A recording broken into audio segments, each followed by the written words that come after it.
ഒരുപാട് സന്തോഷമുണ്ട് ഇവിടെ വരാൻ സാധിച്ചതിലും നിങ്ങളെല്ലാവരും കാണാൻ സാധിച്ചതിലും. അതുപോലെ തന്നെ നമ്മുടെ അമീർക്കും ലിജീഷ് വലിയൊരു നന്ദി പറയുകയാണ് ഇങ്ങനെ ഒരു സിനിമ ഇവിടെ ചെയ്യുന്നതിൽ.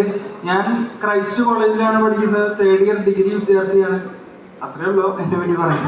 അയ്യോ ഓക്കെ, താങ്ക് യു. ഇവരെ കുറിച്ച് ചെറിയൊരു ഓർമ്മ പറയാം. ഇന്നസെന്റേട്ടൻ എപ്പോഴും കൊച്ചുമക്കളുടെ കാര്യം ഇങ്ങനെ പറയുമായിരുന്നു. അപ്പോൾ ഒരിക്കൽ ഇന്നസെന്റേട്ടൻ പറയാൻ ഷൂട്ടിങ്ങൊക്കെ കഴിഞ്ഞ് കുറേ ദിവസം കഴിഞ്ഞ് വീട്ടിൽ ചെന്നപ്പോൾ വീട് മുഴുവൻ ക്രയോൺസ് വെച്ചിട്ട് ഇങ്ങനെ കുത്തി വരച്ച് അതിൻ്റെ മതിലുകളെല്ലാം ഇങ്ങനെ വൃത്തികേടാക്കിയിട്ടൊക്കെയാണ് ഫുള്ളായിട്ട്.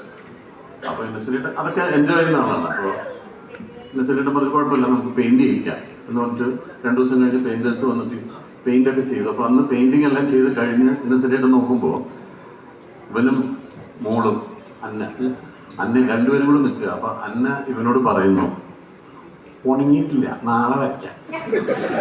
ഇവനെപ്പോ കണ്ടാലും എനിക്ക് ഓർമ്മ വരുന്ന അതാണ്, ഉണങ്ങിയിട്ടില്ല, നാളെ വരയ്ക്കാം എന്ന് പറഞ്ഞ് അവൻ ഓർമ്മ. ഇന്നസെന്റേട്ടൻ ഒരുപാട് കാര്യങ്ങൾ പറയാറുണ്ട്. ഇപ്പൊ ഈ വേദിയിൽ ഒരുപാട് മിസ് ചെയ്യുന്നുണ്ട്. ഇന്നസെന്റേട്ടനെ പറ്റി പറയുമ്പോഴൊക്കെ നമുക്കങ്ങനെ, പ്രത്യേകിച്ച് ഞങ്ങൾ തമ്മിൽ അത്രയും അധികം ബന്ധമുള്ള ആളുകളാണ്.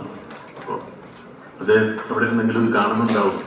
ഇനി അദ്ദേഹത്തിൻ്റെ ഒരു ഗ്യാപ്പ് നിലനിർത്താൻ അവനാവട്ടെ എന്ന് ഞാൻ ആശംസിക്കുന്നു. Thank you, Sir.